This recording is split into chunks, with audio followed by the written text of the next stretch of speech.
Hey guys, how are you? Hope you're all having a fantastic evening, or whatever time it might be in your part of the world. Tonight I'm going to be doing a review of a crime thriller from Sweden, Swedish language English subs, releasing in 2012, directed by Peter Flint, and this film is called Nobel's Last Will. And the story to Nobel's Last Will is as follows. While covering the annual Nobel banquet for tabloid Fasspressen, crime reporter Annika Benson witnesses a spectacular murder right in front of her. Two people are shot, one of them the controversial scientist in medicine, Aaron Wiesel. Annika is the key witness and is bound by police not to disclose anything she has seen. A terrorist group with connections to the Middle East quickly admit responsibility for the murder. Annika, however, becomes convinced the real target is Wiesel's dancing partner, Caroline von Bereg. With her journalistic skills leading her closer to uncovering the inner workings and power struggles within the close and secretive Nobel Committee, the situation becomes increasingly dangerous. Soon she will understand how far people are willing to go to get the most prestigious prize of all. So the movie is centered around the Nobel Peace Prize and the committee that go about dealing with the potential candidates. So at the start of the movie, there is a Nobel banquet that is in honor of a very controversial Israeli stem cell researcher named Aaron Wiesel. Now, at this banquet, there is Annika, who is a reporter for Fasspressen, which is a very well-known magazine, and she is there to basically cover the event. Then she witnesses a spectacular murder. In front of everyone at this banquet, an assassin comes in and shoots Wiesel and his dancing partner. Now, Wiesel doesn't die, but his dancing partner does. And the police believe that Wiesel was the target because very soon a Middle East terrorist organization claimed responsibility. So the police are looking for the assassin.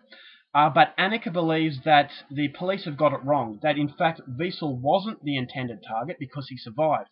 And in reality, it's the person who died that was the target. But no one else believes that because this woman that died appears to be a nobody. That is until Annika uncovers a few secrets when she does a little bit of investigating with her journalistic skills. And this is where she uncovers a plot that has to do with the very secretive Nobel Peace Prize Committee, and she is going to learn how far people are willing to go in order to get this prestigious award. So that's all I'm going to give on the synopsis. If you want to know more, please go out there and see this film for yourself. Now, my thoughts on Nobel's Last Will. Sweden, as of late, have really made a name for themselves as far as crime thrillers are concerned. Now, Millennium Trilogy is the big one.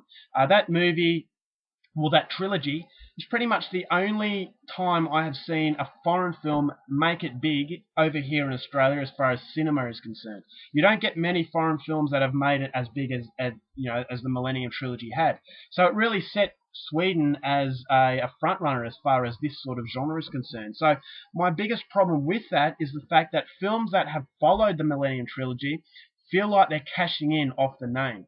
And unfortunately, that is the case with Nobel's Last Will. Now, yes, it is a decently made film. The acting is okay, but it feels like it lacks passion. And it really felt to me that it marketed itself as a film based on the creators of the Millennium Trilogy. Therefore, it's kind of marketing itself as another type of film of that sort of quality. So what it's doing, instead of getting you for originality, it's not having confidence in itself.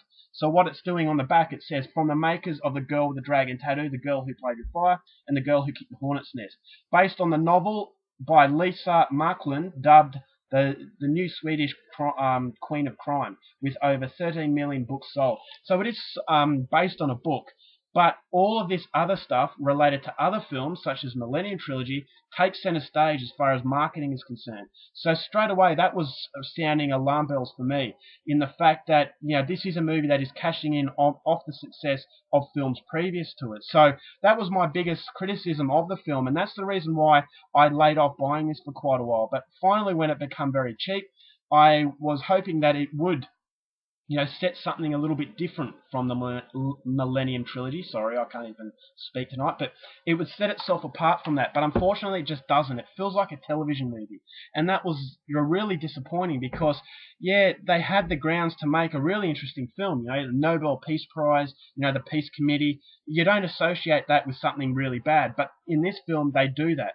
but it's very generic. It follows a very similar formula. You kind of feel like you're just watching another version of Girl with the Dragon Tattoo. Yes, it's a different story, but it does run in a very familiar way, in that you've got the investigation, you've got, you know, the bad guys coming up, you've got twists and turns, you don't know which character is going to be the bad guy.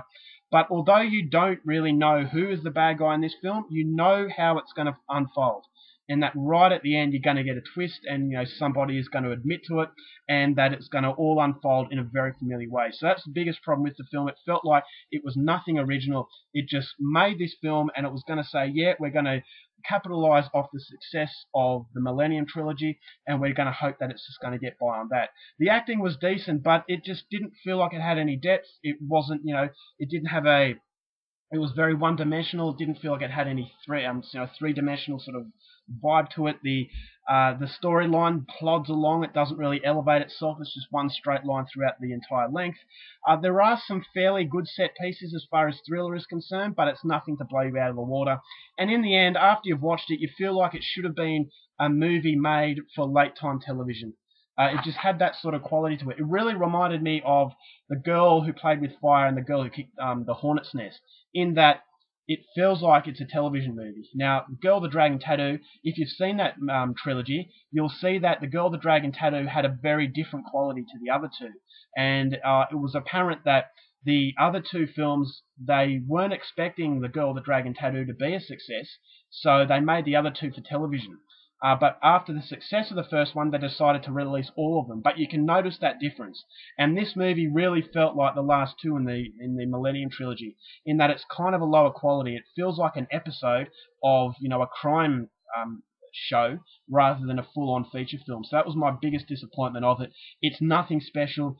You know, as far as cinematography and everything is concerned, yeah, it is fairly well made, but there is just a vibe to the film that feels like it's of a lesser sort of nature, and that it's not a feature film, and that it really should have belonged on a TV episode rather than a feature film. So that was my biggest criticism of it.